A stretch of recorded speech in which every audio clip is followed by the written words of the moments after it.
Pokoknya sampean yakin pangeran iku kondang. Islam itu dipimpin kiai keliru ya mlaku, dipimpin kiai bener ya mlaku, dipimpin kiai gonta-ganti ya mlaku. Teng TV ak sering ana berita ustad sodomi, ustad ngene-ngene. Wong ya ora terus gedeng Islam, ya nyalahno ustad iku. Ya ana Islam dibajak, ekstremis ya muni Islam, sekuler ya muni Islam, liberal ya muni Islam. Ya Islam ya baik-baik saja, ora ana masalah kan, biasa mawon. Yo ramene dunya. Riyen Rasulullah niku rak sae-saene tiyang niku mawon disisipi tiyang munafik.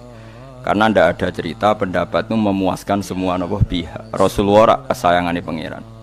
Niku pun ndak bisa memuaskan semua orang. Sehingga orang yang kecewa ya jadi munafik. Pemenang terima kiai, terima presiden, terima kapolri, terima pangam, enggak bisa. Apapun konsepnya itu enggak bisa. Mesti ada yang setuju pendekatan ekstremis itu persuasif. Sing sitok gak harus tegas. Kalau gak tegas gak bisa membasmi akar-akarnya. Sing jare persuasif, nak tegas mereka dendam malah kacau negara. Sing sitok kalau gak tegas mereka ngelamak. Ini kan ra iso selesai. Akhirnya nyelesaino aku sing pimpinan nurut.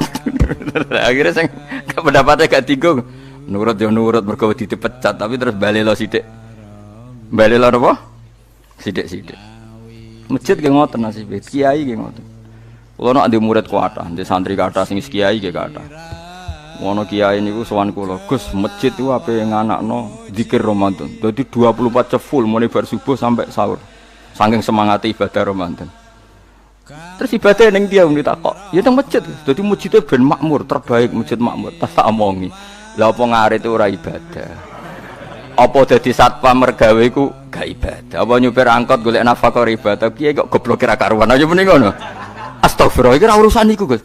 Ya urusane mergo ke takmir dadi ben keren, pas ke takmir masjid rame ngono. Berarti sing nama baike kan kowe. Nek pengiran ra butuh iku, pengiran kepingine seorang bapak golek nafkah. Anake kepingine sekolahan ya satpam teko, ora teko alasane itikaf. Kepingine pangeran ya bis sing tetep jalan, dadi wong sing nyetop iku ana bis aja kok mandek mergo itikaf ayo mending. Kecewa lho. Wis bae ku piye dicapik ra dukung. Padahal mek kula yo nyucup yo hormat tapi tetep gremeng mergo idenya enggak keturutan. Ya kula yo ngerti rai-rai ngono iku yo biasa wae cara kula biasa. Tapi suwe-suwe yo sadar deh. Bareng ngajak wong do ora gelem akhirnya sadar. Jebule ngandel jeneng nganggo sembang kula yo suwe wong luwih ngandel aku timbang kowe. Lah bento tapi ngandel kowe ya. Wong aliran sesat ta. Ya masjid itu anggere sono salat jamaah iku ya wis rame cara pangeran. Ora perlu rame banget. Nak rame banget terus bakal pentol leren, satpam leren, supir angkot leren. Aku jek sepele. Dokter leren. Wong ape lara. Ape lara ape berobat ra iso. Nak larane emergensi astagfirullah minamikum taqabbal ya karim. Ajane semburu leren maling leren, copet leren. Iku ape nek iso ngumpul iku.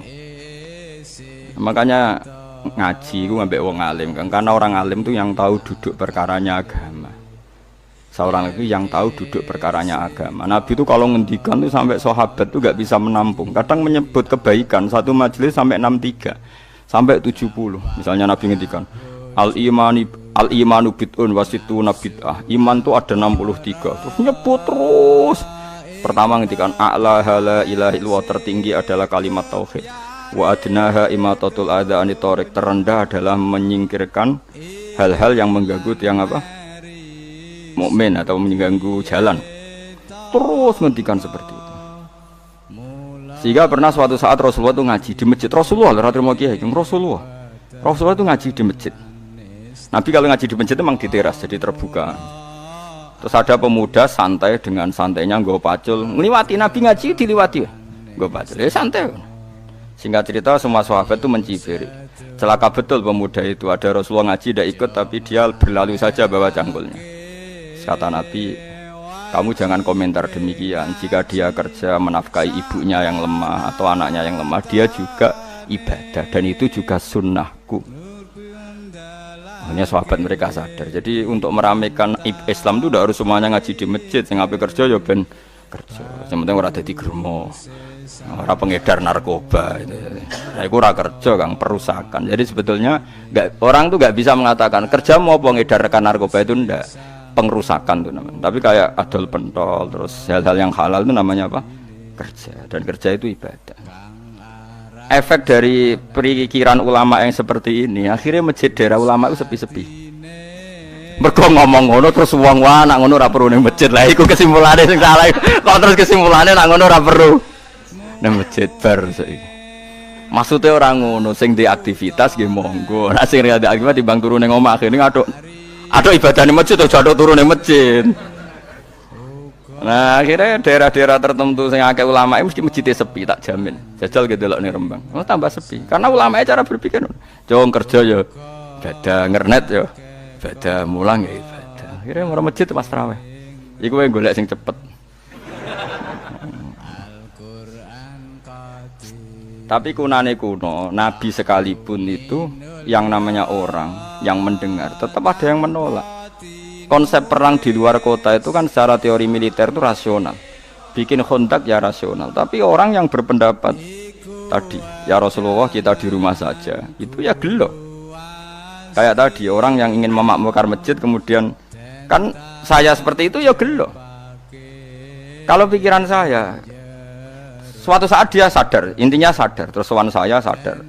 Karena ya muridnya ada murid beda angkatan ya, dia semi-semi teman sama saya.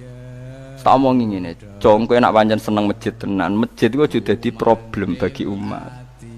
Misalnya gini, aja sampai kenapa ora nyupir angkot demi nak mirno masjid, kenapa ora tugas satpam demi makmurno masjid.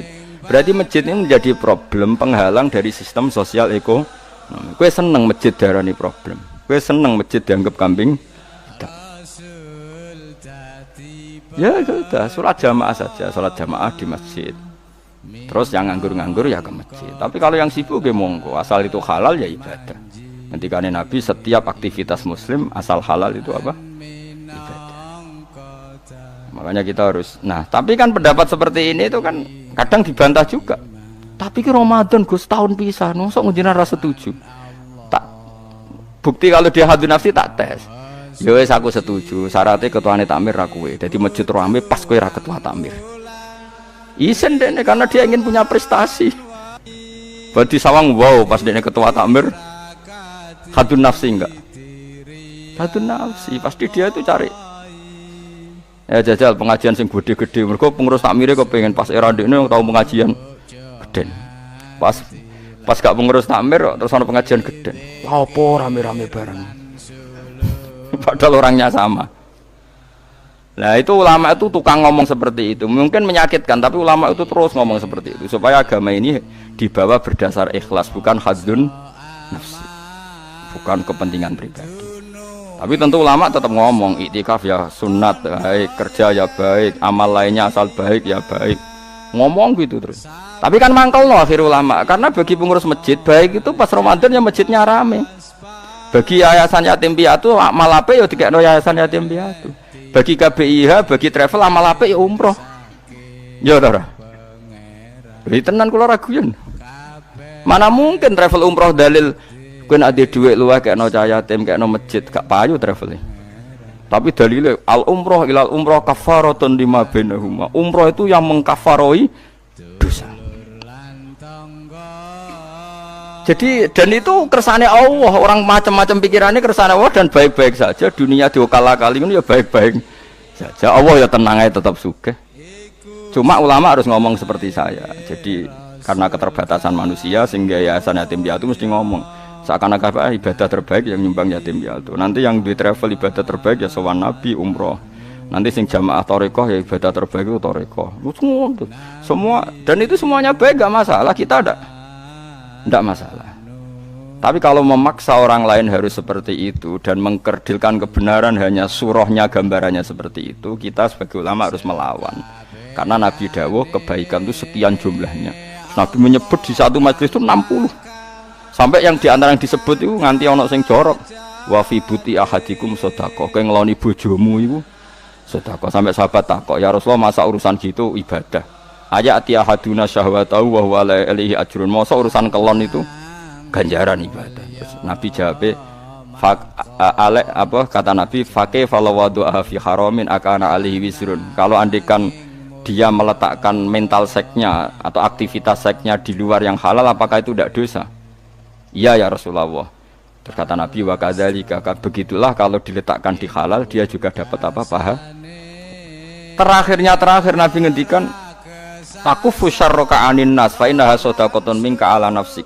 Jika kamu itikaf di masjid tidak bisa, adol pentol tidak bisa, jadi satpam tidak bisa, aktivitas sosial yang menguntungkan orang lain tidak bisa. Takufu syarraka anin nas. Yang penting kamu tidak berbuat buruk yang merugikan manusia.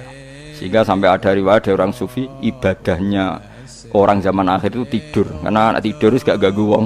Iya, paling bojo tok sepeten. Tapi kan yo nyopet yo ora, zina yo ora, ndelok wong ayu yo ora. Nah, itu sampai Nabi terakhir nyebut. Dari sekian kebaikan tuh kalau enggak mungkin kata Nabi takufu syarraka anin nas fa innaha shadaqatun minka ala nafsik. Sementing kamu tidak melukai atau merugikan orang apa? Sehingga misalnya ulama kok ngerti ada orang tidur di rumah, wong apik, gak ganggu wong. Ana bajingan mati, wong apik, ora iso bajingan meneh.